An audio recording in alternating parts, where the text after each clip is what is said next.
네, 오늘은 여의도 지역에 대해서 개발 소식 같이 알아보시죠. 자, 오늘은 여의도 개발입니다. 지금 총 3군데의 개발이 지금 이루어지고 있습니다. 크게 3군데의 개발이 이루어지고 있는데요. 지금 여의도역을 기준으로 약간 북동쪽으로 오시면 이제 파크원 개발 계획이 하나 있고요. 자, 바로 밑이죠. MBC, 옛 MBC 부지가 또 개발을 하고 있습니다.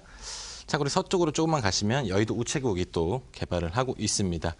그래서 지금 IFC몰과 파크원 그리고 MBC 부지까지 이 세 곳이 굉장히 랜드마크로 발돋움하게 될 그런 여의도 지역의 대표 개발 지역이라고 볼 수 있겠습니다. 자, 여의도역이 지금 위치가 여기하고 있는데요. 이쪽에 여의도역과 여의나루역 이 가운데 자리하고 있고 또 여의도역에서 지하 통로로 IFC몰까지 공사 중이었는데 파크원까지 연장해서 지하로도 통행이 원활하게 될 수 있도록 그렇게 지금 공사도 진행하고 있습니다. 자, 그러면은 파크원에 대해서 먼저 자세하게 좀 알아보시죠. 지금 보시면 조감도를 사진으로 좀 준비해 봤습니다. 자, 맨 왼쪽에 보이시는 큰 높은 건물이 보이시죠? 그래서 72층 최고 72층 높이의 그런 오피스 건물 2동이 이제 지어지게 됩니다. 부지 면적 같은 경우는 14,000평 정도의 부지 면적이 지금 위에 건물이 들어서게 되는데요. 72층 높이의 2개 동 이외에도 가운데 있는 8층 규모의 이제 현대백화점이 입점이 확정이 됐습니다. 그래서 굉장히 큰 규모의 서울 최대 규모의 그런 현대백화점이 입점한다는 소식이 또 확정이 된 게 알 수 있겠고요. 그리고 총 31층 규모의 또 건물이 있는데요. 이 건물은 객실 350개 규모의 이제 호텔이 들어오게 됩니다. 국내 최초로 입점하게 되는 페어몬트 호텔이라는 5성급의 호텔이 이제 들어오게 됩니다. 그래서 2020년도 7월 달에 모두 준공이 예정입니다. 그래서 내년이면 만나볼 수 있습니다.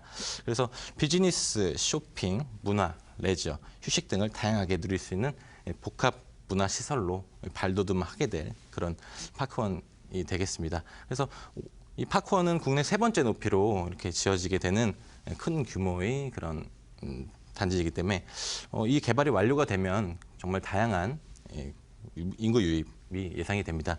직장인뿐만 아니라 다양한 관광 수요까지 쇼핑객들까지 다양한 인구 유입이 예상이 되는 부분이 있기 때문에 어떤 여의도에 좀 침체돼 있던 그런 분위기를 바꿔줄 거라 이렇게 생각이 좀 듭니다. 자, 다음으로는 이제 옛 MBC 부지 개발인데요. 자, 이 MBC 부지는 조감도를 갖고 와봤습니다. 4개 동으로 마찬가지로 4개 동으로 이제 개발을 하게 되는데요. 자, 4개 동 규모의 랜드마크 복합 단지로 어제 단지 이름이 이제 발표가 났습니다. 그래서 브라이튼 여의도라는 이제 단지 이름이 발표가 됐는데요. GS 건설과 신영 그룹의 그 건설사 GWL이죠.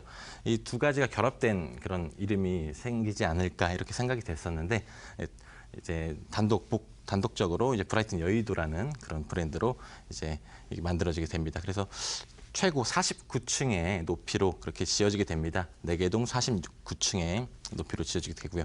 아파트가 2개 동, 그리고 오피스텔 1개 동, 그리고 오피스 건물이 1개 동 이렇게 구조가 되겠는데요. 구성이 되겠는데요. 아파트 같은 경우는 454세대, 전용은 84부터 136까지 이루어지게 되겠고요. 오피스텔은 849실, 전용이 229부터 59까지 전용이 이렇게 이루어지게 됩니다.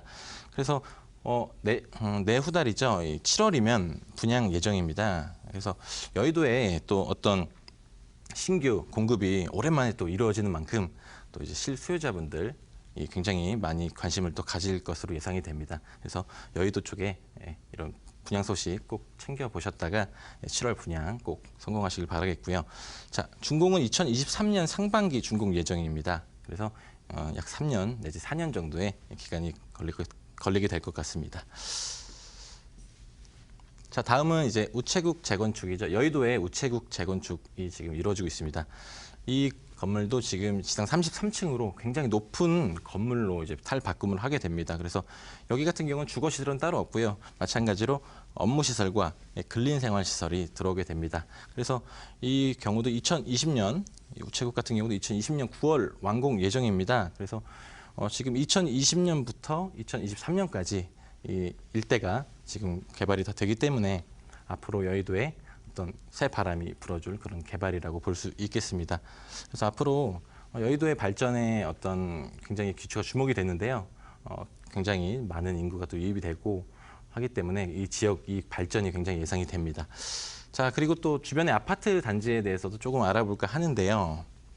지금 가장 최근에 지어진 게 2008년도 자이 아파트가 이제 여의도역과 색강역 사이에 이렇게 위치하고 있는데요. 자이 아파트 단지입니다. 단지가 크진 않지만 굉장히 고층으로 지어진 단지인데요.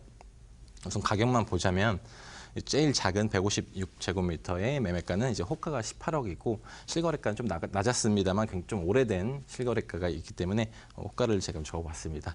그리고 전세가는 약 10억 원 정도로 이렇게 형성이 되어 있습니다. 그리고 그 위에 평수인 185제곱미터 같은 경우도 호가는 비슷하게 형성이 되어 있네요. 보니까 전세가 같은 경우도 거의 비슷합니다.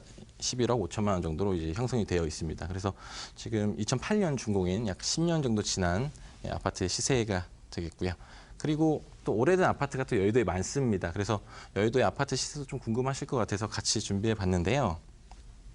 우선 여의도 시범 아파트 일대로 굉장히 많은 아파트들이 재건축을 또 기다리고 있습니다.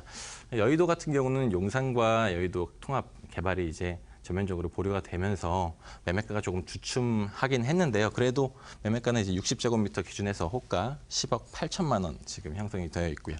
그리고 118제곱미터 같은 경우에는 호가 16억 5천만 원으로 이제 형성이 되어 있습니다. 그래서 아직까지는 그래도 굉장히 높은 매매가가 지금 형성이 돼 있다라고 또 볼 수 있겠습니다. 자, 그리고 기타 다른 이슈들도 좀 다뤄봤습니다. 3가지 정도로 제가 추려봤는데요. 자, 여의도 용산 일대 지금 개발 계획이 전면 보류가 되었죠. 작년에 너무 부동산이 급등하는 바람에 이 보류를 시켰습니다. 서울시에서.